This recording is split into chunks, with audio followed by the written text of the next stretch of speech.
Chapter 1. The Midnight Call. In the dimly lit, luxurious bedroom, Eliza's quick, gasping breaths mingled with the sound of rhythmic movement, making even herself blush. On the king-sized bed, Marcus held her tight, forcefully exercising his husbandly rights. He left kisses on her neck and chest, caressing her body while his movements below grew increasingly fervent, leaving Eliza enraptured.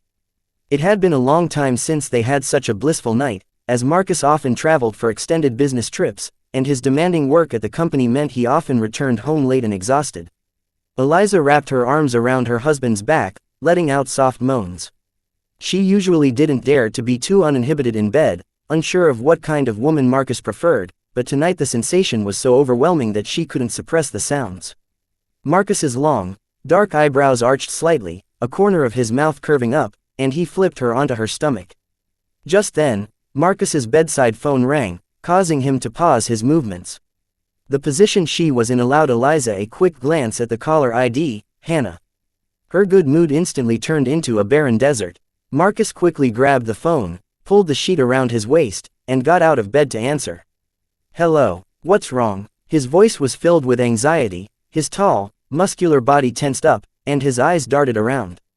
Eliza sat up, watching her husband take the call, glancing at the clock. It was already midnight. Marcus said, "Okay, wait for me a moment. I'll be right there." He hung up, hastily put on his clothes, and offered a terse explanation under Eliza's irritated gaze.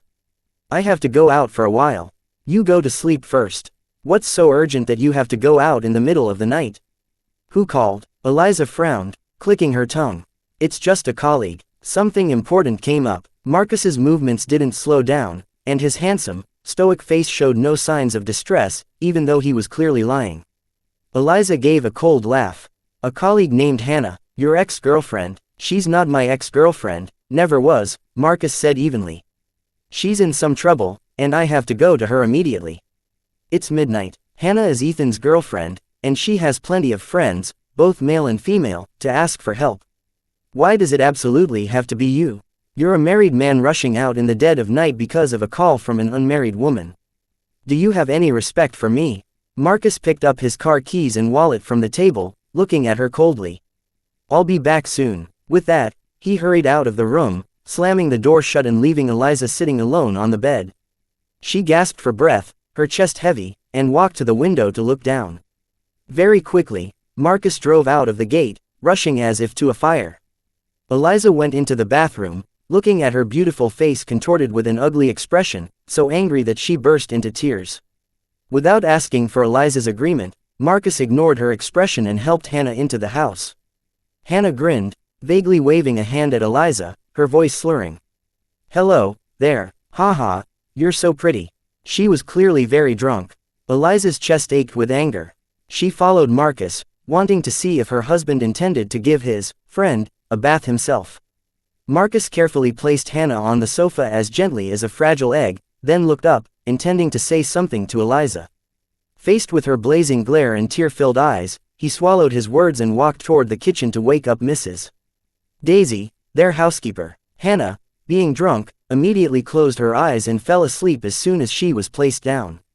He led Mrs. Daisy to the living room and casually requested, "Aunt, could you please give my friend a quick bath?" Mrs. Daisy looked at Hannah sprawled unevenly on the sofa, then at Eliza with a puzzled expression. Marcus offered no explanation, helped Hannah up, led her toward the bathroom, and then went upstairs. Mrs. Daisy had no choice but to enter the bathroom, closing the door and turning on the water. Eliza collapsed onto the sofa, clutching her head. A moment later, Marcus came downstairs, holding a set of Eliza's clothes. She looked up, frowning. "What are you doing? You haven't worn this outfit in a long time." "I'm letting her borrow it for a night." Eliza stood up and snatched the clothes from Marcus's hand. "Why didn't you ask me? Why go through my things without permission? Haven't worn it in a long time. This is the first outfit you ever bought me. I'm afraid of ruining it, so I only wear it occasionally." "What do you mean, haven't worn it in a long time?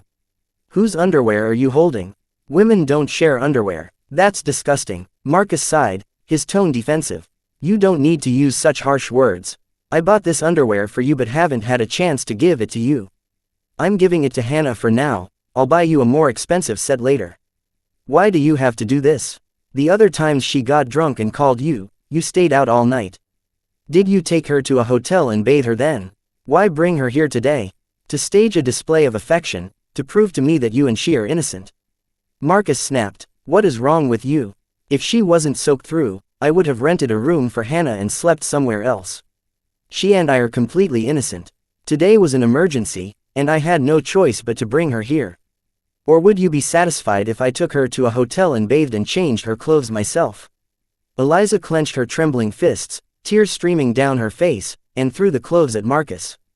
Slept somewhere else? Do you think I'm an idiot? Now, put the clothes on her and take her somewhere else to sleep. Stop performing this act in front of me. I've had enough. I married a husband, not some other woman's personal attendant.